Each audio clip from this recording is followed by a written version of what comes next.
Happy November 22nd. Good day to be alive here in Pasadena. You guys ready for day number 2? Boy, howdy am I. Let me just say, for all of you that went to Whole Foods, we appreciate your patience and your grace. And we made the most of a challenging situation, didn't we? So thank you, everybody, for not, thank you. So today is a big food day, and I hope you guys have some room in your stomachs, because we're gonna feeding you a lot of food. What you'll hear from Doug today is about why you can eat these foods, a lot of the foods we're gonna be serving you today, with reckless abandon, as long as you understand these principles of calorie density. But first, I want to share with you something that I learned at an Engine 2 immersion about 5 years ago from a man named Dick Beardsley. And he used to be the American record holder in the marathon. He had the duel in the sun against Alberto Salazar in the Boston Marathon in the early 1980s. And he hit some hard times in the 90s, became a drug addict, and basically pulled himself up from his bootstraps and was able to get out of it. And you know from Doug's lecture yesterday how difficult it is to get out of something like that. But he says every morning there's 4 things that he does to kind of help him get through each and every single day. And I want to share those with you right now because, you know, I know that for all of us, life isn't always a cakewalk, right? Or a kale walk. And there's some days that are rougher than others. So the first thing that Dick says he does is he lies in bed, he wakes up, and he just smiles. He puts a smile on his body. And so I want all of us right now, put a smile on your body and look at me and just smile, okay? Why is that hard? Huh? Why is that hard? All right, awesome. The next thing that he does is he says, he puts enthusiasm in his voice, right? Instead of being, monotone and walking around, like this, he's got enthusiasm in his voice. So, on the count of 3, can I get it? Hee-ha! Okay? 1, 2, 3. Hee-ha! Awesome. Next thing he does is he finds the joy in his heart, right? We all have joy in our heart, and just, let's pat our hearts, right? We're looking for that joy that's deep in there. And the last thing he does is he says he has faith in his soul and he just gives himself a nice little hug. Okay? Everybody give yourselves a nice little hug. Those 4 things, okay? So think about those every morning when you wake up. Okay, are we ready for another dose of Doug Lisle? I always say I can never get enough of Doug, right? Whether it's one of his lectures, whether it's the Q&A, I find almost everything that comes out of Doug's mouth to be just fascinating.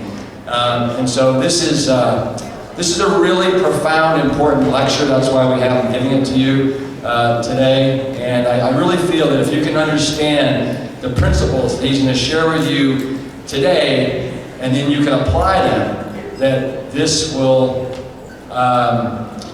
allow you to basically, as Doug likes to say, have the health that each and every one of you deserve. Come on, Doug.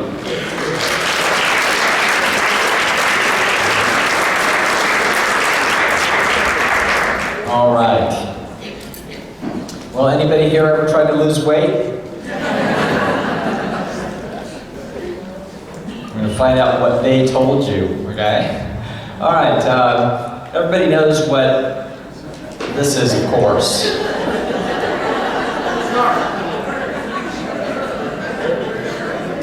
It's not a shark, ma'am.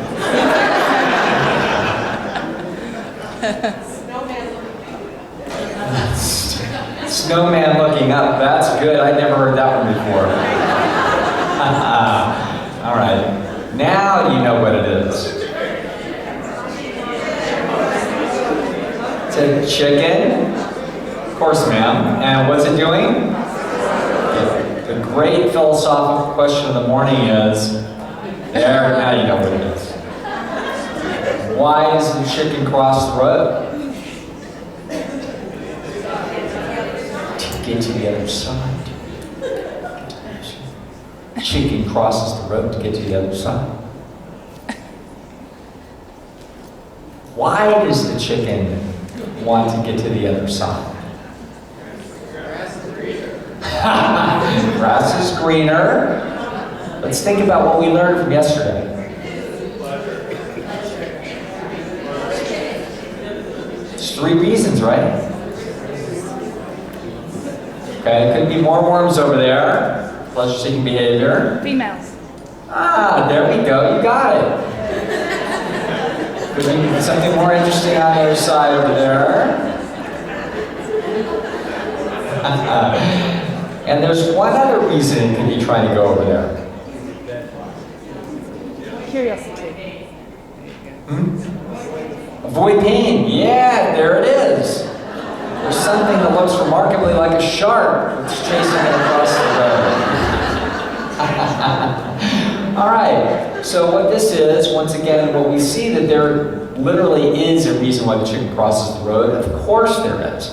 It's just from the standpoint of a human watching it, we couldn't possibly figure out what's going on inside that head. But we know in principle, and what's happening here is the motivational triad. So you just saw this yesterday. There's pleasure-seeking mechanisms, pain avoidance mechanisms, and energy conservation mechanisms. More worms, more mates, less predator, etc. That's exactly what's happening. So this thing's behavior is actually completely rational, makes complete sense, and is just being driven by subconscious, actually unconscious computations in its nervous system as it brings in information and runs probability programs and then figures out what the right thing is to do. So that's why it does what it does, and that's the motivational triad. And you guys know why these guys do what they do. They're doing the same thing. That's just as we know, that they don't do that for no reason. They do that for a very specific reason, because that's the best geometrical figure that will actually cause the least amount of energy expenditure in their migration. And they don't poop in each other's face. So now we know about that. Now, I want to look at the problem of weight management. What we're going to be told, and what you are told, is told a whole list of reasons why it is that you're struggling with your weight. But I want to back the camera up for a second and ask this question.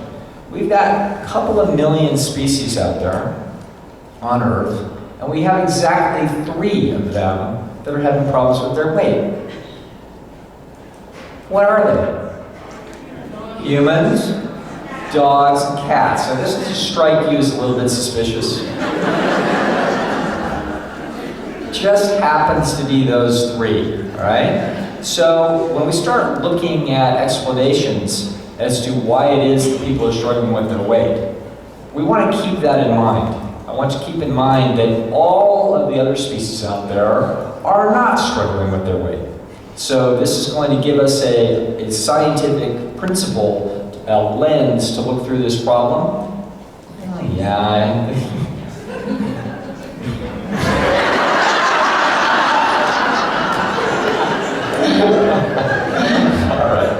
All right, so here we go. Now everybody knows what everybody tells us that the reasons are for people being overweight and how it is that you're going to fix it. So what they say is, well, at the end of the day, you need to eat less calories, or actually eat less, and exercise more. Now, this is true. So if you're an overweight bird, apparently what you need to do is go to the health club and exercise a whole bunch more on that treadmill, and then eat less. Okay? Will that work? Well, actually, it will work. And this is the way that people lose weight. So they got their daughter's wedding, and the daughter's wedding is in 3 months from now. And what they do is they go to the gym and they work really hard and they push themselves away from the table and they eat less than they want, and they can do that for maybe 100 days. At which point they lose a couple of sizes, go through the wedding, and then it all comes back. And it all comes back, and it comes back pretty fast. So let's try to figure out what's going on here, because this is going to turn out to not be a situation that's useful. When you eat less than you want to eat, what winds up being your experience? You're hungry. So you are getting a signal from your nervous system that says, eat, we're in trouble. We've got a threat to our survival. Eat, we're in trouble. We've got a threat to our survival. Eat, eat, eat, eat, eat. Meanwhile, what you have is higher order human functions saying, wait a second, I'm not supposed to eat. If I eat, I'm not going to lose weight, then I'm not going to get into the size 8. See what I'm saying? So we have that battle going on. Constant cognitive dissonance between those two impulses, and that's what I call losing your mind. So that's what people do.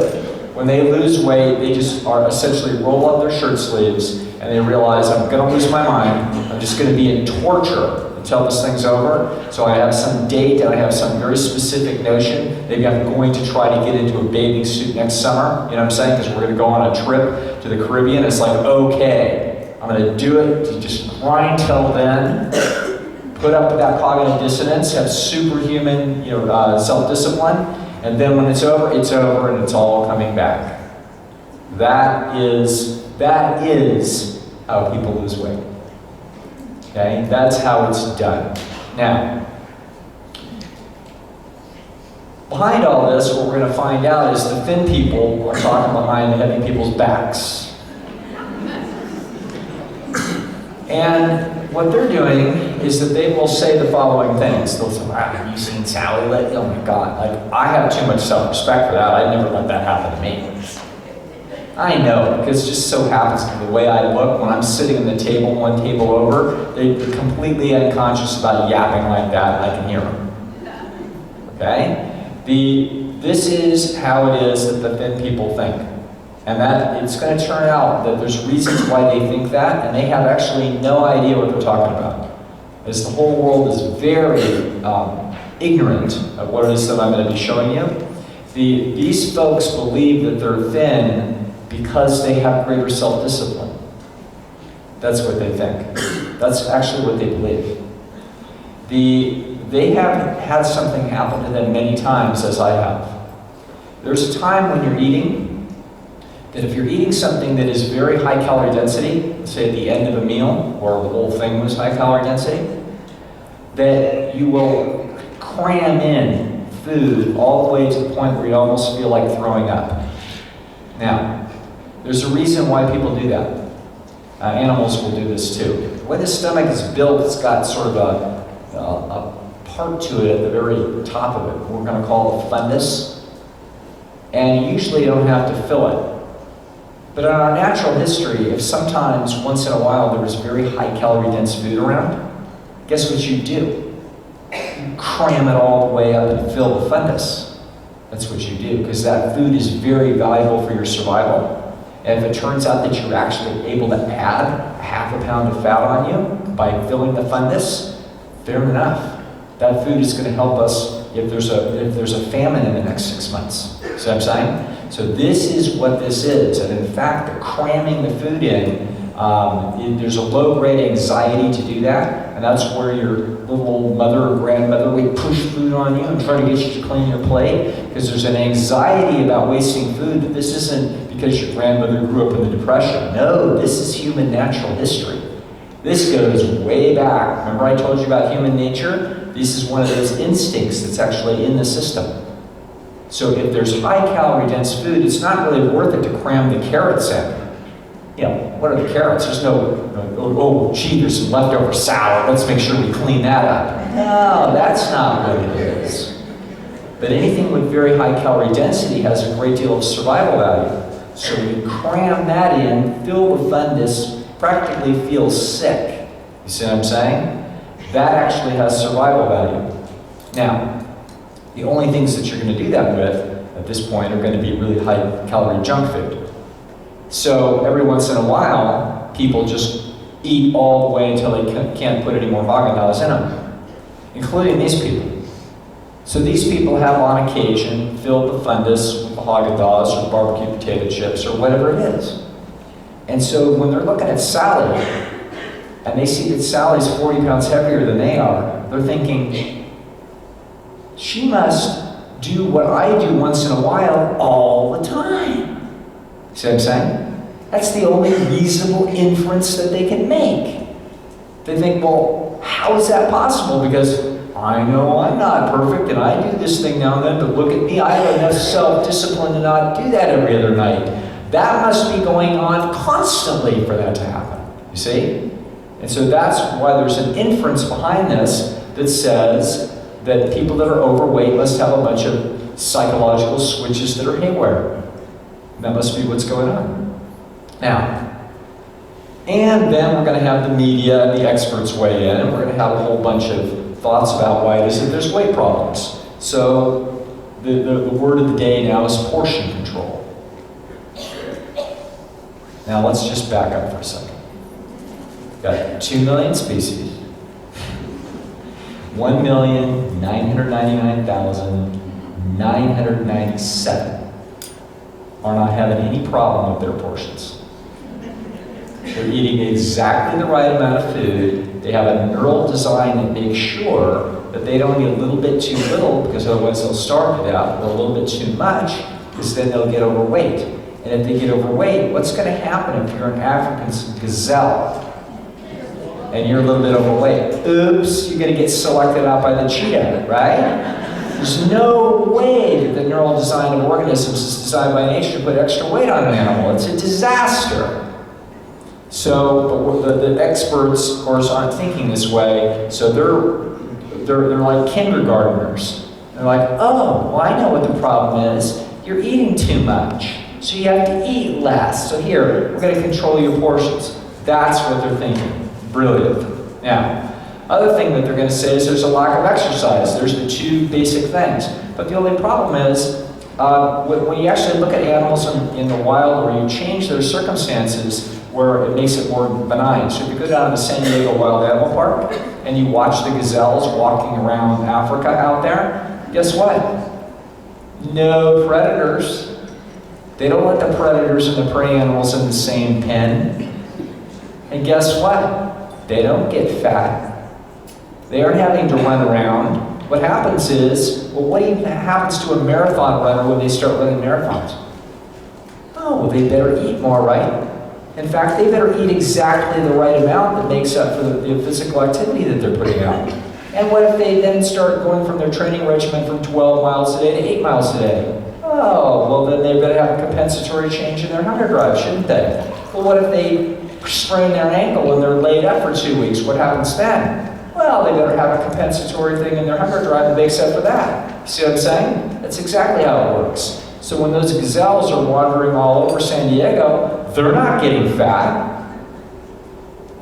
Yet they're not having to do any running running around trying to avoid predators. They're expending considerably less energy, and yet there's no increase in their weight. So that is bogus. Now, stress. Oh, that's really the problem. People get stressed and then they eat more. Really, okay? So apparently there's no stress living in a rural village in China where everybody knows all your business and you're not even sure if you're going to be employed. If you have an infection in your foot, you may die. Apparently that's not stressful at all. In fact, apparently it's not stressful to be in any kind of situations anywhere in the world, Lapland, because the truth is, apparently the only people that are stressed are people that have like unions and what do you call it? Unemployment insurance and some equity in their house, and Social Security. They live in the United States. They live in Southern California. Apparently this is like very stressful. No, this is bogus. It's totally bogus. Emotional eating. Well, we're going to find out that in a lot of these things there's little grains of truth, but they've all been wrapped around the wrong fundamental issue. Emotional eating. Well, let's see now. If you sprain your ankle, does it hurt in your ear? No. Nervous system's wired beautifully to tell you where the problem is, right? So if you have an emotional problem going on, then the emotional problem is sort of telling you what to do. So your boss is upset with you. It's like, uh-oh, well, my emotions are not telling me, you know what I just feel like doing for some reason? For some reason, I feel like going and playing poker. Okay? No. Except for some reason I feel like doing cartwheels. I don't know, my boss is upset, I just have this feeling of doing cartwheels. No. Okay, why is it that it would be that I'm gonna go eat? Why would that be the connection? That doesn't make any sense. So we're gonna find out that emotional eating is fundamentally bogus, but there's going to be here and these two together, this here, there's no truth in this. These three are going to have a tiny grain of truth that we're going to follow, but essentially they're incorrect. Now, this, genes, huge, major truth. Okay? This is a gigantic issue that we're going to be looking at. We're going to explain this. So it's going to turn out that genetic variation is going to have an enormous impact on this issue, but it only is going to make sense in the context of dietary changes. So we're going to look at that in a little while. Fast food, well, everybody likes to blame fast food, but quite frankly, it doesn't make any difference if it's fast food or it's slow food. See what I'm saying? It doesn't really matter. So if we're in some restaurant with a bunch of greasy crap and we take 2 hours to eat it, it doesn't make any difference. It's the same thing. So this is a simplistic thing. Too much snacking. Well, there's that gopher on the side of your tomato garden thinking, well, I don't know. Seems like I'm putting on a little bit of weight lately. I think I better stay away from that one last cherry tomato. Yeah, did I just have one a little while ago? I think I'm snacking too much. No, this is bogus. Childhood issues. You know, that's the problem. You got to be so careful how you raise the goat in your yard, because if you treat him badly when he's going through his toilet training, he'll get fixated at the oral goat stage of development, at which point he won't be able to stop eating your shoes or whatever else. It's going to cause little Billy to get fat. This is psychodynamic psychology that is mystified as to why it is that human beings would overeat when they would want to lose weight, so they can't figure it out. And in fact, this goes back to Sigmund Freud, who himself was utterly mystified as to why it is that he couldn't put down his cigars. Now, let's just talk for a minute about it. He got a little cancer in his mouth. You know, he's a smoker. And then they cut the cancer out. Now, just to let you know, this is the early 1900s. So you know just how beautifully effective this would be and how pleasant it would be. It'd be like going to the modern dentist, having a little filling. I don't think so. It was rough. So the great father of psychoanalysis, the self-proclaimed most insightful human being that ever walked the earth, started smoking again. And he gets another cancer and they cut that one out. And then he keeps smoking and he gets another one and they cut that one out. And he keeps smoking and they cut that one out. And he keeps smoking and they cut that one out. 30 operations later, he has an artificial jaw they have to install. So if you're Freud and you're thinking, why is there human self-destructive behavior? What do you come up with? The id. The id, this terrible, wild thing in you that just wants what it wants without any reason. And all you have is a little pathetic little ego up here. It's like the rider of a wild horse. And that rider just isn't very strong because the horse is so powerful. And it'll just do self-destructive things. Well, what a self-serving explanation that is. Like, that's why he couldn't put down the cigarette. You see? So we map out a huge theory about how this works. Meanwhile, a gazelle on the African savanna that is enjoying its grass, when the cheetah shows up, it just runs. Somehow there wasn't any problem with it shifting from its pleasure-seeking behavior to pain avoidance behavior. That wasn't any problem at all. In fact, it doesn't make any sense at all biologically to have any sticky problem shifting from pleasurable behavior to pain avoidance behavior. It should be exactly and completely, brilliantly calibrated in the mind to have no particular cognitive dissonance over that, and there isn't. Okay? You're walking along, enjoying the walk with your sweetheart. Then you step on a sharp rock. Oops! It's not so pleasurable that we just continue and don't destroy the mood. No, you're designed by nature to shift immediately. immediately into pain avoidance behavior. The psychodynamic folks here cannot figure out why it is that people keep eating too much and don't use their portion control little guidelines and eat over their little caloric count, and they continue to be overweight, and it must be some deep trouble it's out of control. And the reason that happened is it didn't get sufficient control mechanisms put in early childhood because we're reacting to some slight. The mom put the toilet seat up too early or down too late, or whatever the heck it was. Okay? Meanwhile, remember, apparently no other animal on Earth, no other species on Earth, has ever had this problem that it arises in human toiletry. This is ridiculous. Okay, and I can make fun of it, but the truth is it's a tragedy. But this is what so many psychologists think. Because the person themselves is mystified about why it is that they're having this problem. They're themselves tortured about why it is that they have this problem. They don't understand why they have this problem. And so as a result, they go to an expert to give them insight into it, and what they get is a horrendously mistaken explanation that winds up causing problems in its own right. Like, what's wrong with me and my relationship with my mother? I thought it was fine. Well, apparently it wasn't. All right. I have a couple of cats. There's Frisky, and there's Spot.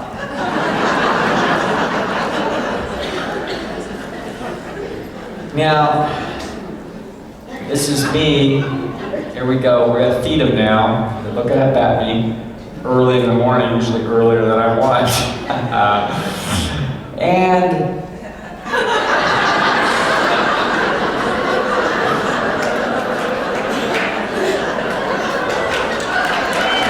like that, huh?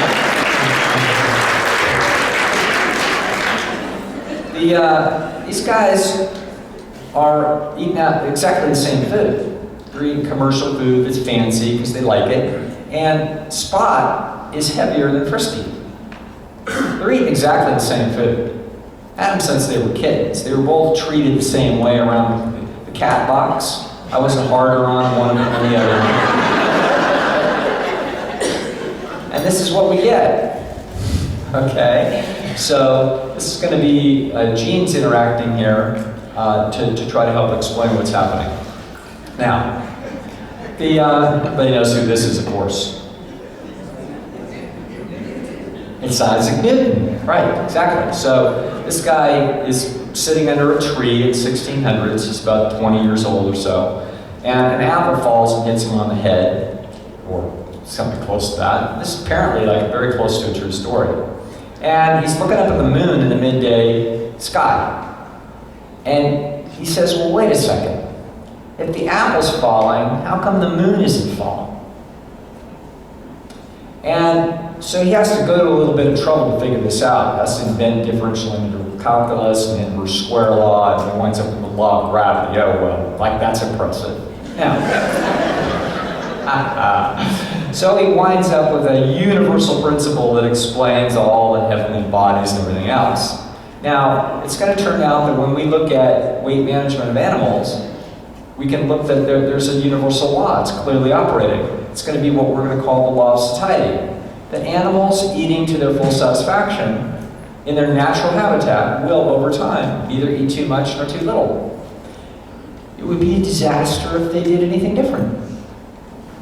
You couldn't possibly engineer the system any other way. And so this is, in fact, what it is. And there's other laws of satiation, not just about eating. It's also about fluid intake. It's also about sleep. Okay? This is how this is going to work. It's also about oxygen.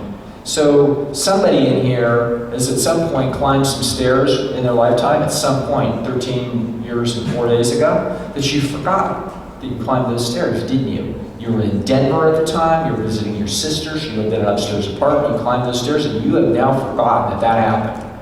But you did. How come you didn't forget to breathe more? As soon as you climbed those stairs, you didn't forget to do extra breaths. You spontaneously and brilliantly got exactly the amount of extra breaths you needed over the next couple of minutes to do what? To bring your oxygen saturation back to the appropriate level. Your drives are dynamic. They're constantly changing. If you don't sleep for the next 40 hours, you are going to be falling asleep at the wheel because these mechanisms are going to turn on to drive you to get sleep. Okay? That is truth. That's a universal truth of animal motivation. There's no way that these systems would be wired to eat too little because they'd starve to death or they'd be compromised, and there's no way that they're designed to eat too much. Okay? They're designed to hit it exactly right, just like the oxygen mechanisms for you right now. Now, if you're 1% over, I did this talk a few years ago when I was younger, but in 45 years, if I eat about 45,000 pounds of food, about 3 pounds a day, doesn't look like it, but I have, okay? And if I was 1% short, then that means that I would have been 450 pounds of food short. And if I was 450 pounds of food short, I'd be dead. There's no way, my body tissue's only probably, 1,000 calories a pound sitting on me. It's about what it is, if that. That's about what it is. So if we were to take away 450 pounds of food out of my intake over the last few decades, never would have made it. Now, how is this engineered? It's engineered by a device in the brain called hypothalamus. I don't know what species this is, but it's an unspecified species.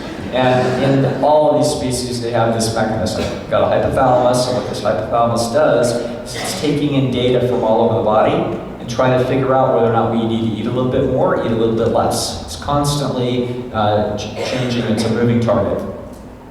And the way this is going to be engineered, the hypothalamus is where the data is going to go, and then decisions are going to be made on motivation. But it's going to be taking in the data. It's not taking in the data from the grapes on the other side of the room. It's taking in data from your own body, because it's needing to figure out where it stands and what it is that it needs to do. So it's going to have a couple of different mechanisms. It's actually going to have many different mechanisms, but a couple of primary mechanisms to help it understand how much it needs to eat. And it's going to have both stretch receptors in the digestive system and nutrient receptors.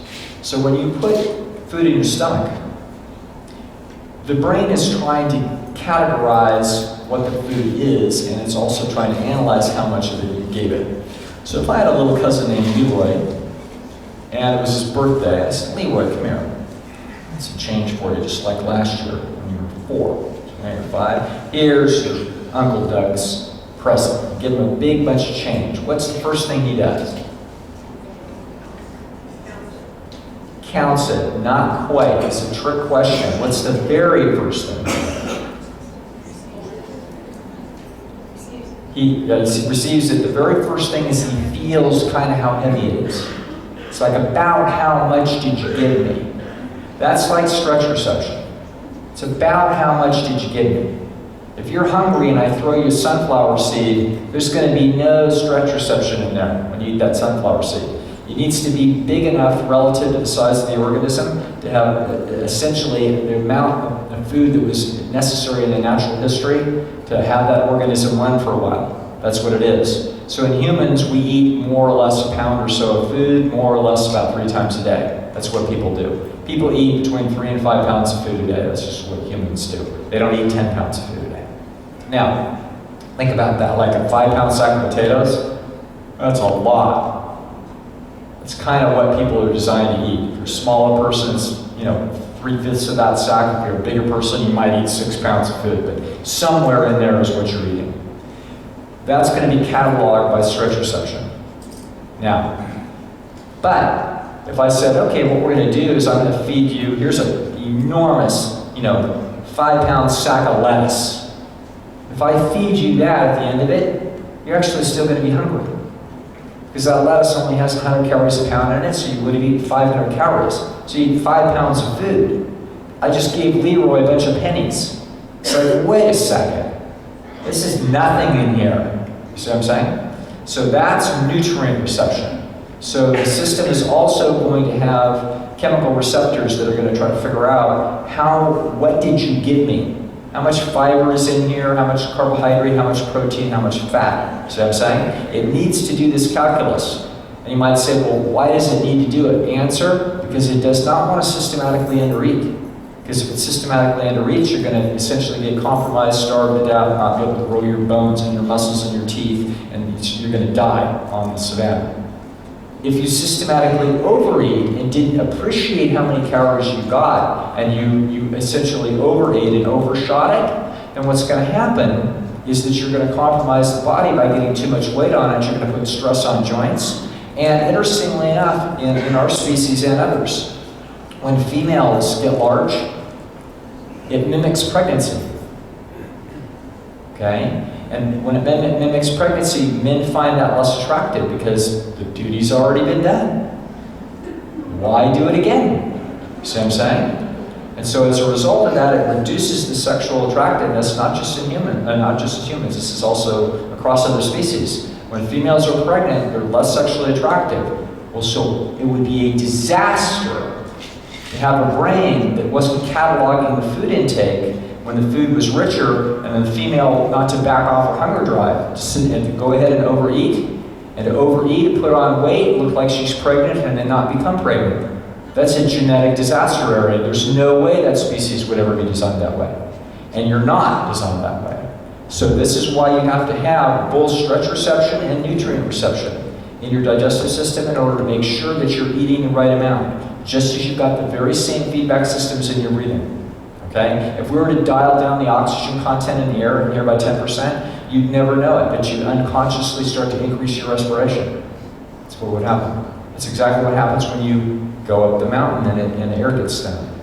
Now, so stretch receptors for volume control and nutrient receptors for calorie density analysis. It's basically Leroy, I hand him a bunch of stuff, and the first thing he does is he feels how much he got, and then he looks in there for the quarters and the dimes to see how many of those or how many of them is nickels and pennies. See? And he's sort of getting a feel for how much did you really give me, and then his system goes through and counts it, which is exactly what your analysis is doing. Now, so now we're going to look at two people here, and these two people have different morphologies. So one of them is like Spot, he's struggling with his weight, and the other one is like Frisky, he's not. He can also grow a goatee, which makes him very cool. Now, we're going to look inside their guts here, and we're going to see something interesting. They both got stretch receptors to tell them when they've got enough food, and they both got fat receptors. So fat is the richest caloric material that there is. There's basically 3 ways to get calories. You can eat protein, which is about 1,800 calories a pound. You can eat carbohydrate, which is about 1,800 calories a pound. Or you can eat fat, which is 4,000 calories a pound. There's also alcohol, which is also a little bit richer than the other two, but not as rich as fat. But essentially, those are the 3 things, other than a little bit of alcohol, those are the 3 things that are the calories that human beings eat. So one of the chemoreceptors that would be very important to have would be fat receptors. Because if you were going to eat a pound of food, because you needed a pound of food for your stretch receptors to be happy, but it was all fat, then that fat turns out to be 4,000 calories a pound, which means you eat 4,000 calories at that meal, and then you eat 4,000 calories again at the next meal, and then you'd eat 4,000 calories again at the next meal, and you would eat 12,000 calories that day, which is massively more than a human being needs, and you'd be fat. You see what I'm saying? So that's why you better have fat receptors, so that whatever fat that you eat, it gets cataloged and dials down the hunger drive to some degree. So these guys both have fat receptors, and they both have nutrient receptors, stretch receptors, etc. So now what's going to happen is we're going to put in front of them some whole natural food. And we're going to put about 1 pound's worth of that food in there. And it's going to turn out that beans, rice, potatoes, corn, spaghetti, etc. This is all about 500 calories a pound. So we're going to put a bunch of food in this guy's stomach, and it's going to be about 500 calories a pound. And that's going to be what he needs for optimal function right now. And his hypothalamus is going to say, there's a little bit of fat in there, there's a little bit of protein in there, there's a bunch of carbohydrate in there, there's a bunch of fiber and water in there. I think that's about 500 calories. Satiated, done. Walk away from the cat dish. It's exactly what all animals do. They walk away from the dish, they don't have to push themselves away from the dish, they're just done. okay?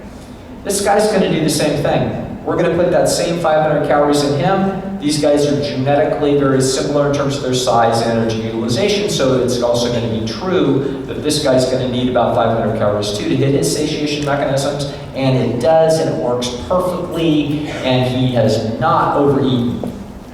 Why is he overweight? Because we're not going to put the next meal in there that's going to be that. We're going to put the next meal in this guy that's going to be 500 calories of junk food. It's going to be a chocolate shake and some fries. Now, it's going to be more concentrated, so the stretch receptors, by the time we put 500 calories in, it's not very much food. So the stretch receptors aren't yelling very loud. But his nutrient receptors are yelling very loud because it's 500 calories of high-fat food. And if we actually do something interesting, we look back here, look at how many fat receptors he has. Wow! So we put a high-fat meal in there, and those fat receptors are saying, oh my God, you fed us a bunch of calories. I mean, it's not very big, but it's a lot of calories. In fact, I think it's 500 calories. I think it's time to stop eating.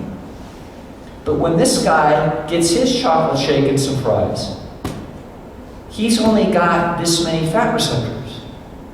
So he's like Leroy that can only count to 10, for example, and when I gave him 20 quarters, Leroy's like, well, I can count to 10, so that's $2.50, but the rest of it, I can't count past that, so I'm just going to weigh it on the little scale that Dad gave me, and we're going to average it out with all the nickels and pennies, because money in general is X dollars a pound, and we're just going to guess. But we're going to underestimate, okay? Because that's richer food. This guy cannot feel it. He cannot judge it. And as a result, he feels like he got 400 calories. It's like, well, it's not that much food. Yeah, I can kind of tell it's a little bit rich, but it feels like about 400 calories. Okay? Trouble. What's he going to do now? He's going to eat until he feels like he got 500 calories. And when he eats until he feels like he got 500 calories, he actually got 600 calories, and now he's systematically overeating. That's how it works. Okay? This is how you fool the mechanisms of satiety. You break the law of satiety by fooling either the stretch receptors or you fool the nutrient receptors. And there's probably several other secondary mechanisms, but these are by far the major issue. So the way we're going to fool stretch receptors is we're going to make the diet more concentrated by, for example, pulling all the fiber and water out of it. That's what we're going to do. We can also fool the nutrient receptors by flooding it with fat. If we flood it with fat, the fat receptors can only count so high.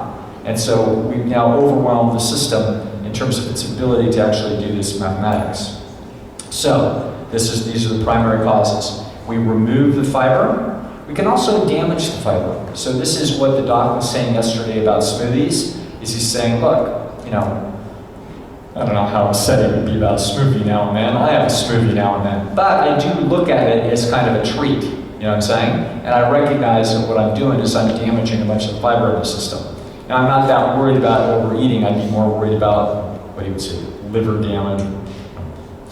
We've got some purists around here, okay? But the point is that I'm not too worried about this myself. As my dad said, Doug, the last people need to do is have a lecture from a borderline anorexic about weight control. I'm not worried about it.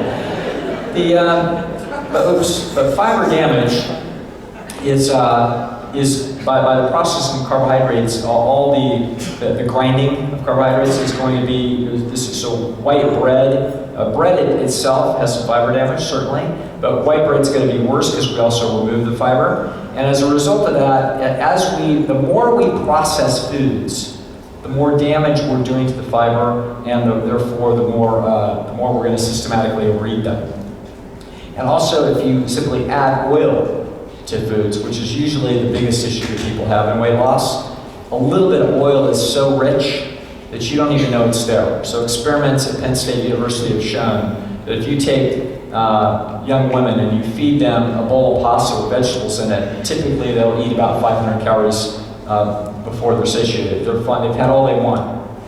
But if we add 300 calories of oil to it, which isn't even that much, we just put a little oil in it, it's a couple ounces, we spread it around in that pasta, they will eat exactly the same amount of pasta, but now they've eaten 800 calories. Wow. You can massively increase their caloric intake by sneaking in oil on the side. It takes up so little space that it basically doesn't impact the stretch receptors. This is the big problem. So this is how we can wind up with an organism that will systematically overeat. Now, so which is more filling? Pint of Haagen-Dazs or half a gallon of raw salad, 3 ears of corn, 2 baked potatoes, and a pound of cherries. It's about the same amount of calories. You see what happens when you have unnatural food that is super concentrated. It's unbelievably easy to eat a half a pound of ice cream. It's not so easy to eat 1,200 calories of whole natural food. Now, so this is a great scientific chart here. This tells the story. So here is the entire gamut of how many calories there are in food. So it's going to go from 0, where there's fiber and water, all the way to 4,000, which is pure oil. So you can see here's different stuff. Like here's bread here at 1,700, and cheese, and essentially Coca-Cola, because the water, when the water is in foods like that, and it's in solution, sugar's in solution, you don't get stretch reception from the water. So anybody that thinks that you need to drink water to stretch out your stomach to eat less, you're totally wasting your time. It's not. Think about how ridiculous this would be. This is once again one of these ideas that people have come up with that has absolutely no concept of biology behind it. Think about an animal, it's like, well, you know what? I've been down at the watering hole. I think what I'm going to do is I'm going to drink a bunch of water. And then that will cause me to want to eat less, right? Well, if that happens, I'm going to starve to death. That would be a horrendous mistake for nature to not be able to tell the difference between water in your stomach and food. Okay? It cannot tell the difference. It does not tell the difference. And you could drink 25 glasses of water a day, and it's not going to have any impact on your hunger drive.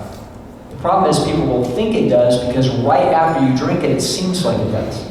For literally a minute or two, but that will have no impact on your behavior. Very quickly, that water will work its way out of the stomach very quickly in the small intestine, and it's gone, and the stretch receptors have not been stretched out for any length of time that makes any difference in their computations. See? So that's a total loser idea. Now, here's where this action is. Here's the starches of the world, the big carbohydrates, the foundation of all civilizations. So whether it's potatoes, beans, rice, corn, wheat, etc. These are all basically about 500 calories a pound when they're in their state where there's water. There's still water in them. So potato chips are much more concentrated, even if they're no oil chips. And bread is more concentrated. But if you have spaghetti is much less concentrated because you have water absorbed in it. But most of the big things that we want to base most of our calories around, beans, rice, potatoes, corn, wheat, oats, those things are all about 500 calories a pound. It's kind of interesting, isn't it? About 500 calories a pound, you eat about 3 or 4 pounds of food a day, that's about 1,500 to 2,000 calories. That's about right. Okay? You can also eat with abandon any raw food here, salad at 100 calories a pound, fruits about 300, all your vegetables are about 200.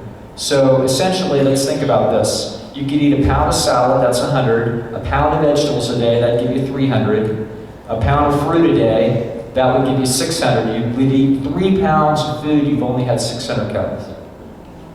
Okay? Now you eat, 3 pounds of starches? My God, just ate 6 pounds of food, we wound up with 2,100 calories. There's no way anybody's going to get fat. And yet what do we have in America? Don't eat carbs. Don't eat carbs, you're going to make you fat. Really? Those carrots are going to make it fat. 200 calories a pound. You have to eat 10 pounds of carrots a day to get 2,000 calories. Impossible. There's no way that's the problem. Now, when they talk about carbohydrates, they don't use the words, but it's refined carbohydrates. It's refined. It's a, what do you call it? A scone. Now you're talking about something that's 1,700 calories a pound, but that's not even what's really going to get you. It's the fact there's oil on it. We just poured a little oil on there. We poured an extra 300 calories in there. You see what I'm saying? Or an extra 100 calories, and we've now increased the calorie density. So this is the basic graph that you need to know. Can't seem to do this right. So as we go this direction, we're getting very, very concentrated, and so even a little bit from over here can drag the average up, right? That's why this stuff has to be rare, relatively rare in your diet. It's not that you can never have something over here, but you know, if people are eating a cheese sandwich for lunch and they think that's a good thing, that cheese is 1,700 calories a pound, the bread's 1,700 calories a pound, the mayonnaise is 4,000 calories a pound, and they put a couple tomatoes on it and they think that they're a saint. And what they wind up with is a sandwich that's a 2,000 calorie a pound sandwich. You know what I'm saying? This is a disaster.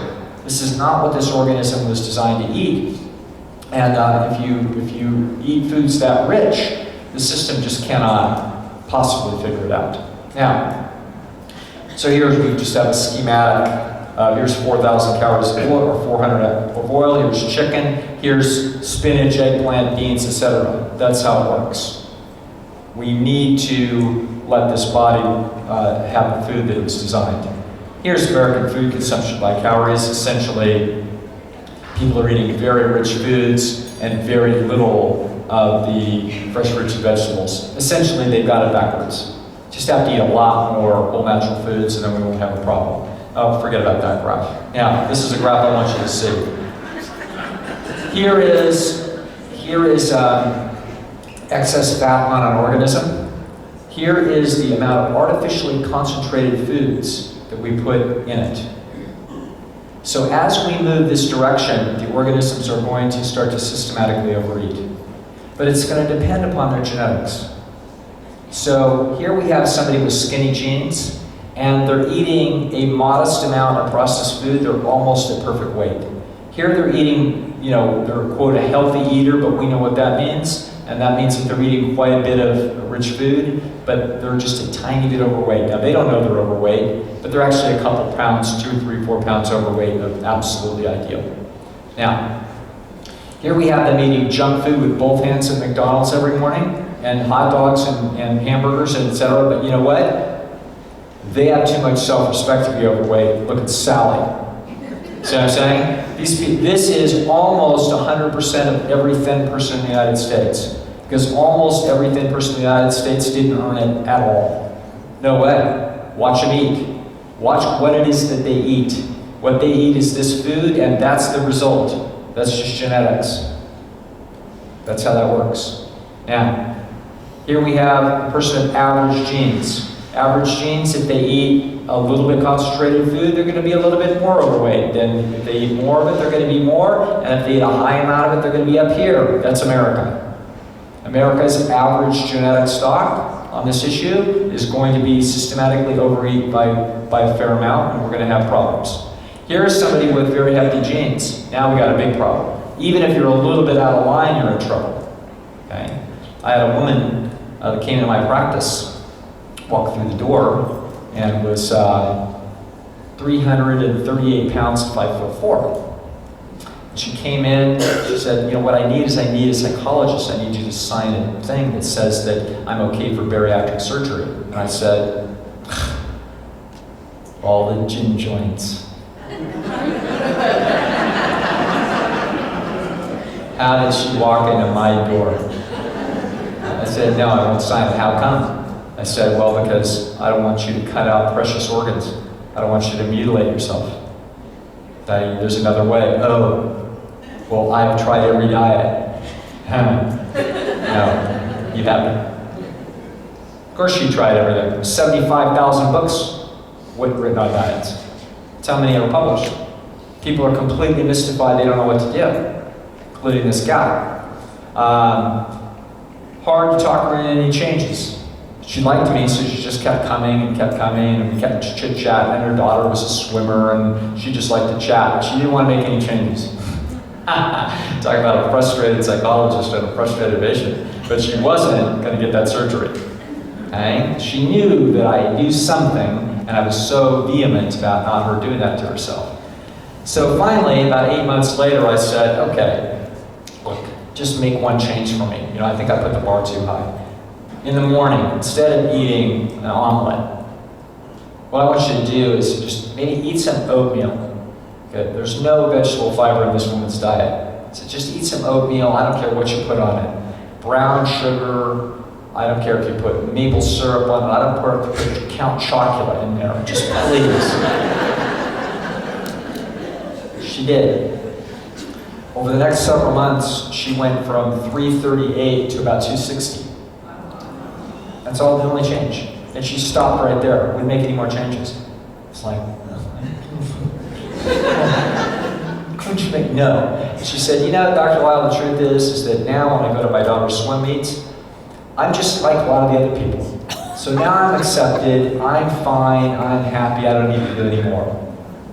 Fair enough, folks. What a win. One dietary change, we get some fiber in there, we regulate the system a little better. It made a huge difference in her life. Good enough. Okay?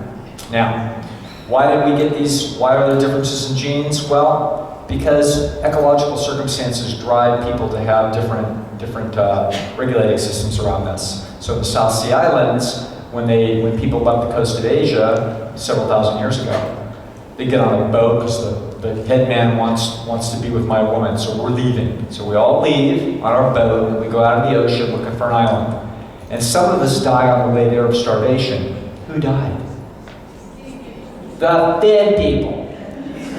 The only person that got to that island were already have more robust genes. See what I'm saying? And so as a result, now 200 years later, their little civilization has problems, and now we leave to the next island. Now, who dies on the way? The thinner of those people die on the way.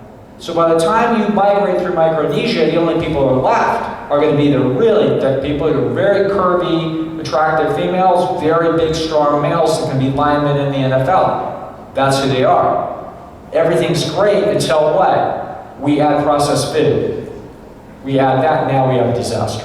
This is the interaction of genes and environment. So we put an unnatural environment in front of somebody, and now the genes that are completely fine are now thrown a curveball that they can't handle. That's why we got the problems. So this is what I call, through your body you have circuits that will tell you when you're overweight to regulate this. So this is why you do not need to eat less than you need to eat. If you are overweight, your body knows that you're overweight, and it's trying to get rid of it. I call it the yowl circuits. They're yelling to you, and they're saying, you're overweight, eat less. Now, however, they can only do so much. So if we continue to burden the system with food that's just too rich for it to figure out, it's going to continue, it's going to reach some equilibrium. And so it might be 40 pounds on a given diet. But if this person will do the following thing, if they will move from here to here, they're going to lose weight. If they're going to move from here to here, they're going to lose some more weight. If they move from here to here, they're going to lose all the weight. That's how it's going to work. So people will say, Dr. Lisle, can I have just once in a while, can I have it? It's like, well, I'm not your mother. You just, where you are on this chart, pick where you want to go. You know what I'm saying? You want to go here, go be in the bathing suit and the bikini? No problem. It doesn't matter if you're these genes. You can get there. You just have to eat completely whole natural food. If you do that, that's where you'll go. Okay? You're like, nah, I don't think I want to do that. Well, fine. I don't care where you go. Just pick a spot. Okay? It's really beautifully under your control. It's just a matter of how hard you have to fight the pleasure trap. See? But it's not that you have to push yourself away from your table. Push away from your table is going to fail. All right. So the new religion of eating is this. Eat some salad first a lot of times, then eat vegetables second, then eat your concentrated carbs third. The reason is, if you eat these first, you won't want to go back and eat these. So we're eating in order of caloric density. So we go lower calorie first, then this, then this. It's a perfectly good way of doing things. I don't do it this way all the time, but it's just a general little backdrop about how it is that I do things, so that I make sure to eat plenty of low-calorie dense foods. The Occam's razor is a principle in philosophy, and that is, don't add anything to the explanation that you don't need. We have people that have added unbelievable stuff to the explanation of this problem. Your problems with your mother, you got problems with your stress in your eating, your boss is a jerk, you just can't do that, whatever. It's low self-esteem and therefore I eat to soothe it. No. What you have is the pleasure trap. Pleasure trap is an inexorable driving force that pulls your behavior off course. We know what that is. We talked about that yesterday. It's not your fault. Okay? If it turns out that you have a weight problem, all it means is that you happen to have the genes that when you have the pleasure trap, you're going to be overweight. That's it. There's no other psychological mumbo jumbo. It's causing psychological problems for you. It's causing you to be stressed. It's causing you to have these feelings of bad cues from your social environment. But it is because of something inside you that's doing this. This is just natural. Okay? This is my cat's spot. That's all it is. Now, if you take rats and you're feeding them their normal rat chow, they will in fact regulate their weight perfectly. But if you add bread and chocolate to the rat cage, those are unnatural foods for the rat. If you add that, they'll eat it like crazy, of course. And the average rat will gain 49% of its body weight in 60 days. Okay? No mama stress, no problem with its potty rat training, nothing. Okay? That is the solution to the problem. Okay? We're going to go through this. You don't need to be perfect. Okay? Every once in a while, you can go ahead and do something in not the right way. That's okay. It's going to average out. The system will work fine. But what we need to do is actually, we're not going to worry about that. What I want you to realize is that if you do this properly, make good decisions often. Keep your taste, keep your palate directed towards whole natural foods.